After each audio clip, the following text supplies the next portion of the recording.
Welcome back to the channel. So today we got a new part, and this is going on our class 3 Predator build based off of Gen 7 Pro. So we got some new shocks for it. These are 90 millimeter Desert Lizard internal spring shocks. So I'm gonna take you over to the bench. We'll unpackage these, see what they come with, get them installed on our class 3 build, and let's see how they work. All right guys, so here we go. So still new in the box. I obviously had to buy 2 boxes. They come in a pair of 2. So I bought 2. I've already opened 1 box. Obviously you come with the shocks. And you come with all these different springs, and you come with a wrench to open it up to take it apart. This piece of paper is actually the directions on the back side. So they come pre-installed like this one is, which I believe is with a soft lower in a medium top, I believe. I'll show you that in just a moment. This one, obviously, I've taken out the big spring and only have the small spring in it, which is why it's the way it is, because I was just playing around. So these can be full droop or not droop. They can also have fluid in them if you want. So you can fill them with fluid. The directions tell you how to do that. So they are a really nice piece, and it comes with a packet of screws and even adapters, like right here, the little eyelets right there. They're not in there initially, but they come with those pieces to put them in there. So it comes with everything you need. You really just have to fine tune these to your setup. Here is my class 3 build, and it currently has the Hot Racing 100 millimeter shocks on it, which are doing fine. I really like these shocks, internal spring shocks. They've been great shocks. I have them on my normal Gen 8, but I wanted to try some 90 millimeter, and that's what these are, to see if I could bring the height down just a little bit, center of gravity down, and see how the truck would do with the big tires with lower center of gravity. On my class 2 Predator build, the low center of gravity has been great, but I wanted to see how this would do. So we're going to try these on this rig. So I'm going to start with, I believe, how they come like this, and put them on here, see how the truck sits, and of course see how it performs. Prior to doing that as well, from the last time that we had this on here, the way these 4-link was connected, it had the axle shifted that way. So I'm going to make some new holes and move the links to keep this axle more like that. So I'm going to get that done, get these mounted. I will show you how to open them up as well, and how to adjust the springs. So I'm going to actually open this one back up and put the one spring in it, and then mount them on there, and we'll see how she does. So stick around for that. Open it up, use the supplied wrench. You put it on the collar here and turn it, and it will just unscrew. You have a nice seal, O-ring in here to seal. So this is your, this is the whole thing here. As you see here, it has small spring here. If you want to replace this spring, you actually have to take the C-clip off here on the end, which will allow you to pull this off and replace your small spring.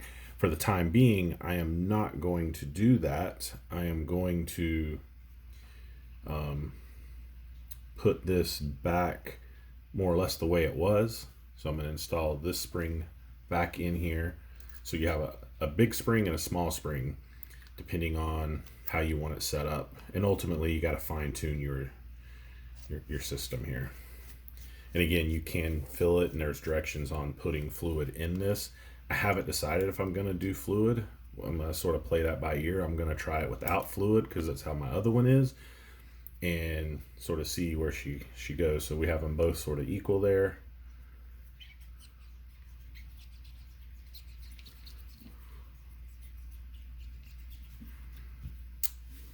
And now I am going to fix the links on the Predator setup over here, and then we'll get these shocks mounted. All right, so here we go. We got them all mounted. I will say they're pretty shocks. I think they look really good.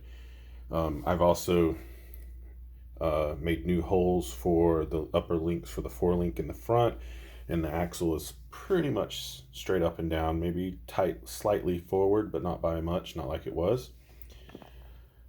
I had to swap this around. It was flipped the other way because when you compress this down, this was hitting on the servo.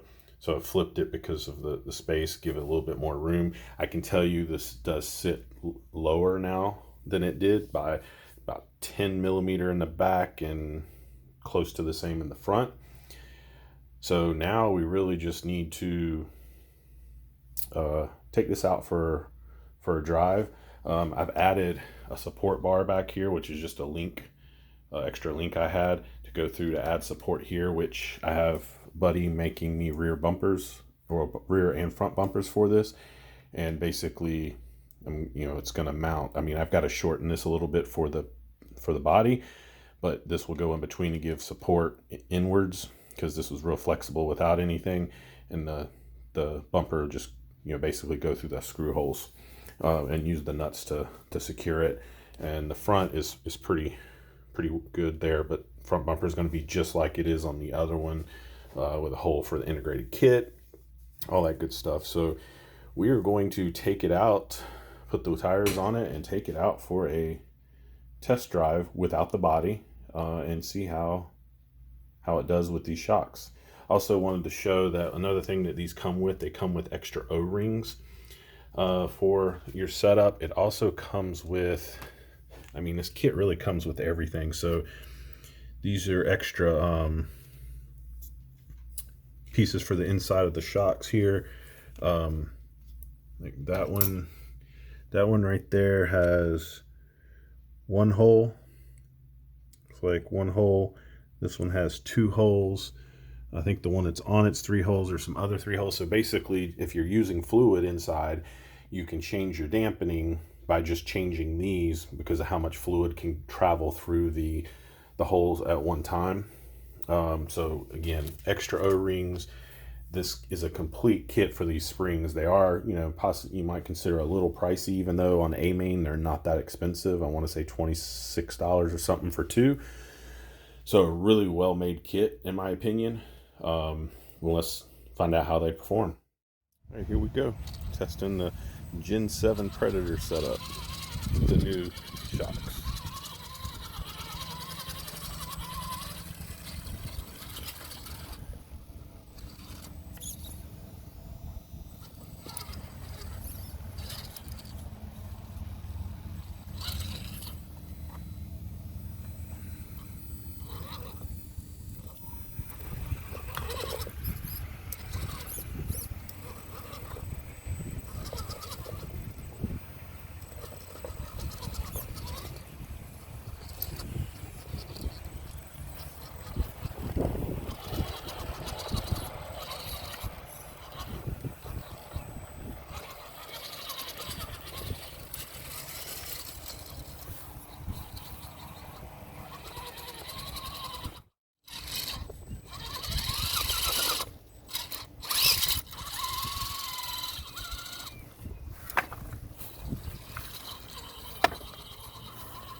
So there you have the updates on my Class 3 Gen 7 based Predator build with the new shocks, which I'm gonna be honest, I like them, at least on that rig.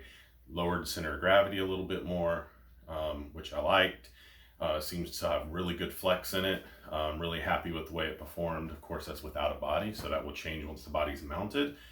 Also decided that the Trailmaster 27 turn that's in there has to come out. It's not enough. I think I'm going to take the Crawlmaster Sport 12 turn that's in my normal Gen 8, put it in that Gen 7 Predator build, and then I have a Trailmaster 21 turn that I will put in that original Gen 8, and then I still have my 27 turn as a backup motor. So I believe that's what I'm going to do there. So look for that in the next video on that Class 3 build, probably motor swap, and then we'll get the body mounted, the bumpers done, and take it for a final test run on the backyard course as a complete vehicle. Hope you like what you see today, guys, and if you do, please like, share, and subscribe. Until the next time.